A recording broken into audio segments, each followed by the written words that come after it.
Bismillahirrahmanirrahim. Assalamualaikum warahmatullahi wabarakatuh. Alhamdulillahilladzi an'ama alaina wa hadana ila dinil Islam. Allahumma sholli ala sayyidina Muhammad wa ala ali sayyidina Muhammad. Pemirsa yang berbahagia yang dirahmati Allah Subhanahu wa taala, kita lanjutkan kembali kajian kitab Awamil yang mana dalam video ini membahas amil lafzi samai warna ketiga. Sebelumnya sudah saya sampaikan amil lafzi samai warna yang pertama dan warna yang kedua, dan insya Allah untuk link videonya nanti akan saya taruh di deskripsi video ini. Langsung saja kita masuk dalam pembahasannya. Bismillahirrahmanirrahim. An-nau'us salisu harfani tarfa'anil isma wa tansibanil khobaro wa humama wala al-musyabbihatani bilaisa. Amil lafzi samai yang ketiga, harfani, terdapat dua kalimat huruf. Tarfa'anil isma, yang mana dua huruf ini nanti amalnya merofakkan terhadap kalimat isim. Watan sibanil khobaro, dan menasabkan terhadap khobar. Wahuma ma wala. Nah, apa amilnya? Pertama amilnya ma, ini lafaz ma. Tadi kan ada dua huruf saja ya pada amil lafzi samai yang ketiga ini. Yang pertama ma, kemudian yang kedua amilnya adalah lafaz la. Nah, ini yang dimaksud ya, dengan harfani. Al-musyabbihatani bilaisa, nanti ma dan la ini ya, musyabbihatani artinya menyerupai dengan lafaz laisa. Artinya serupa dengan lafaz laisa. Jadi ma dan la ini nah, dia serupa dengan lafaz laisa. Artinya serupa, pertama sama-sama ma, la dan lafaz laisa ini dia maknanya nafi. Nafi artinya untuk mentiadakan sesuatu, atau kalau kita artikan ma artinya tidak, la juga artinya tidak, laisa juga artinya tidak. Itu keserupaan yang pertama antara ma dan la dengan lafaz laisa. Kemudian keserupaan yang kedua ya, makla menyerupai dengan lafaz laisa, sama-sama keduanya memasuki terhadap susunan kalimat mubtada dan khobar. Karena yang dimasuki ma dan la dan lafaz laisa sebelumnya kalimatnya merupakan susunan mubtada dan khobar. Nah, misal contoh ma Zaidun iman dengan lafaz laisa. Laisa Zaidun iman. Maka Zaidun ini ya dibaca rofa, yang merofakan adalah ma, statusnya menjadi isim. Ini yang dimaksud tarfa'anil isma. Jadi Zaidun ini isimnya ma. Kemudian iman dibacanya nasab. Nah, ini tansibanil khobaro. Nah, statusnya menjadi khobarnya lafaz ma. Jadi Zaidun yang merofakan adalah ma, iman yang menasabkan adalah lafaz ma. Jadi Zaidun isim, iman khobar. Nah, ini yang dimaksud tarfa'anil isma wa tansibanil khobaro. Kemudian lafaz laisa. Nah, Zaidun ini dibaca rofa, yang merofakan adalah lafaz laisa. Nah, Zaidun statusnya menjadi isim laisa. Iman dibaca nasab, yang menasabkan adalah lafaz laisa. Nah, statusnya menjadi khobar laisa. Dan perlu kita ketahui bahwa lafaz Zaidun iman yang pertama dan yang kedua ini, sebelum ada ma dan lafaz laisa, asal susunan kalimat ini terdiri dari mubtada dan khobar. Nah, kita hilangkan ambilnya ma ini ya, kemudian kita hilangkan juga laisa ini.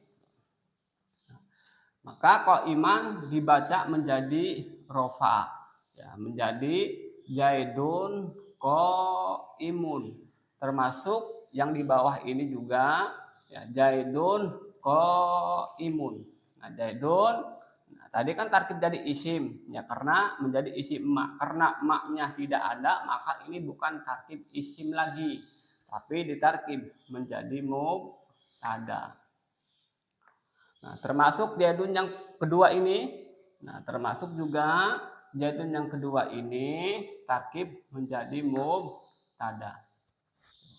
Nah, qaimunnya khobarnya lafaz Zaidun atau khobar mubtada. Qaimun yang kedua khobarnya mubtada. Jadi bukan khobar lafaz laisa lagi. Nah, maka ketika sudah dimasuki ma, nih, ma Zaidun qaiman berubah lagi, ya, bukan qaimun, dibaca nasab karena yang menasobkan adalah lafaz ma. Tetap statusnya menjadi khobar, tapi bukan khobar mubtada, tapi khobarnya lafaz ma.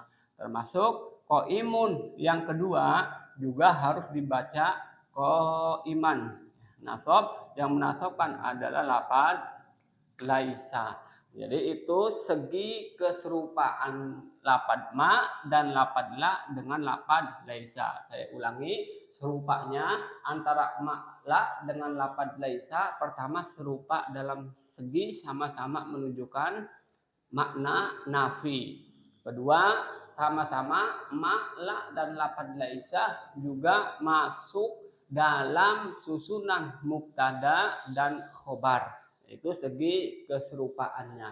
Nah, lalu kalau umpama timbul pertanyaan, kenapa ma dan la dengan lafaz laisa ini tidak dimasukkan saja dalam warna amil disama'i yang ketiga ini? Nah, jawab saya, karena antara ma dengan la, antara ma dan la dengan lafaz laisa ini kalimatnya itu tidak sama.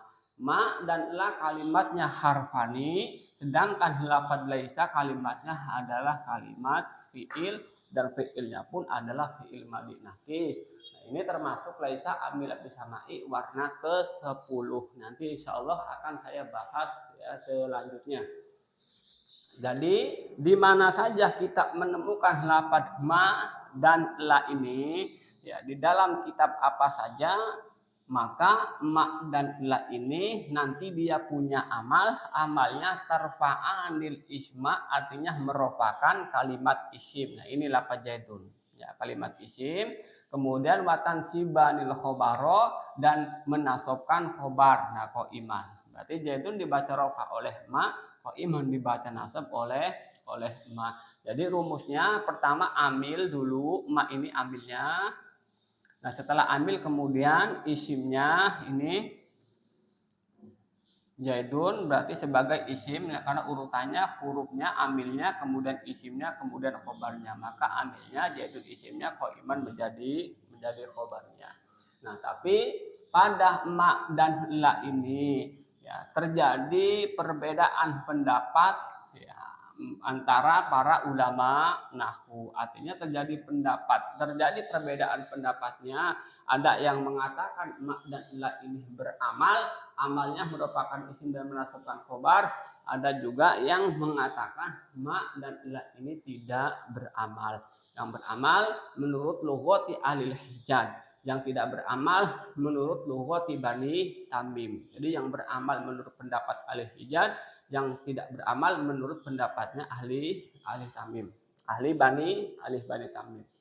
Nah, maka menurut ulama ahli Hijaz, ma dan la ini beramal tapi dengan beberapa syarat, ya, harus ada syaratnya.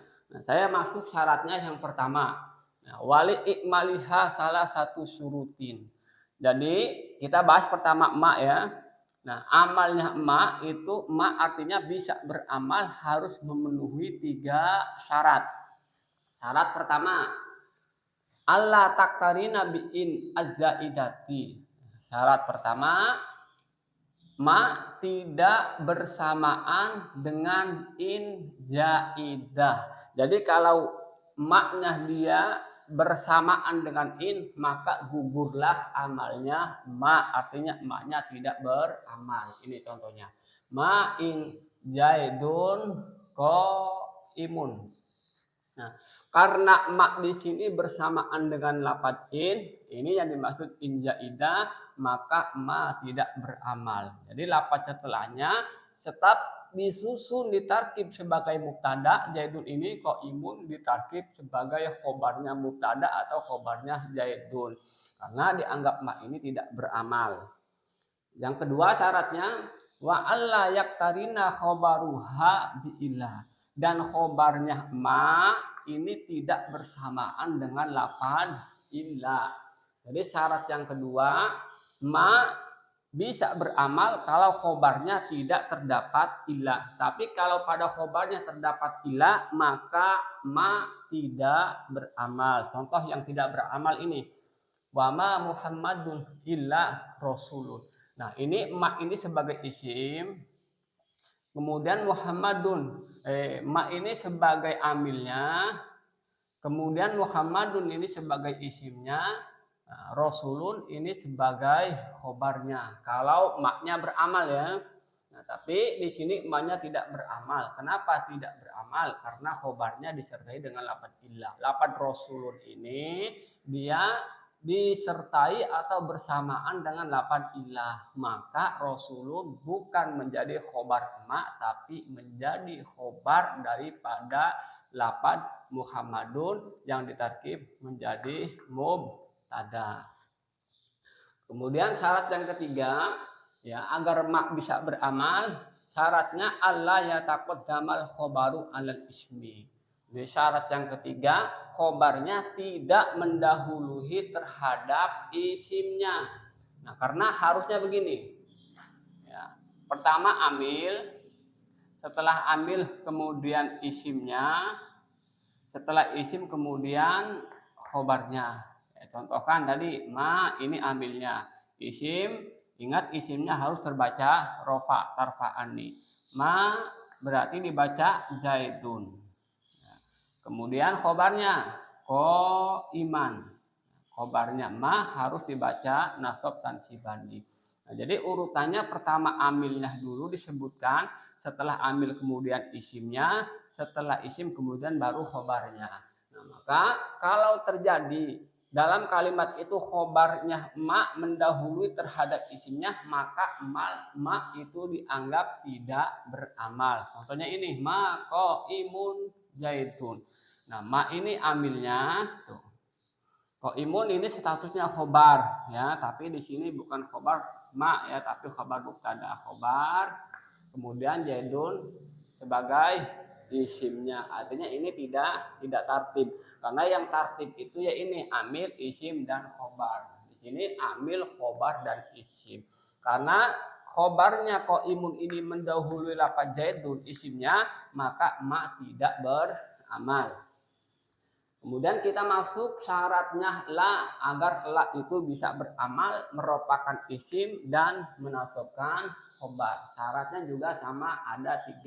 Ya, wali ikmaliha salah satu syurutin. Jadi la itu bisa beramal harus memenuhi 3 syarat ini. Syarat yang pertama, ayyakuna ismuha wa khobaruha nakirotaini. Jadi syarat yang pertama, isim dan khobarnya ma kedua-duanya harus berupa isim nakiro. Nah, pada lafadz la Zaidun qaimun ini la-nya dia tidak beramal. Kenapa tidak beramal? Karena isimnya lafadz Zaidun ini bukan nakiro, tapi isim makrifat. Qaimun ya nakiro. Harusnya kedua-duanya ini nakiro, isimnya nakiro, khobarnya juga harus nakiro. Nah, ini tidak beramal.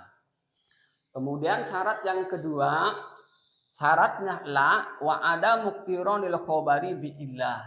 Khobarnya tidak bersamaan dengan lafadz illah, sama seperti syarat yang kedua bagi lafadz ma. Jadi khobarnya tidak bersamaan dengan lafadz illah. Nih, khobarnya lafadz afdolu. Nih. Afdolu ini disertai dengan lafadz illah atau bersamaan dengan lafadz illah, maka la tidak beramal. Kemudian kita masuk syarat yang ketiga. Ini yang ketiga, wa alla yataqaddamal khobaru alal ismi. Dan khobarnya la tidak mendahului terhadap isimnya. Sama berarti syarat seperti ma yang ketiga ya. Khobarnya la tidak mendahului isimnya. Ini la ya, ini amilnya. Nah, kalau kita susun ya, misalkan la-nya beramal. Jadi afdolu ini sebagai khobarnya, kemudian ahadun ini sebagai isimnya. Tapi la di sini tidak beramal. Kenapa tidak beramal? Karena khobarnya mendahului terhadap isimnya. Afdolu mendahului terhadap lafaz ahadun. Maka la-nya tidak beramal. Lalu kalau tidak beramal berarti ahadun ini ditarkib menjadi mubtada atau disebut dengan mubtada muakhor. Afdalu menjadi khobar mubtada muqaddam atau yang didahulukan. Maka la-nya di sini dianggap ilgho atau mulgho alias la-nya tidak beramal. Tidak beramal merupakan isim dan menasabkan khobar. Itu saja yang dapat saya sampaikan. Ihdinas siratal mustaqim wal afu minkum. Wassalamualaikum warahmatullahi wabarakatuh.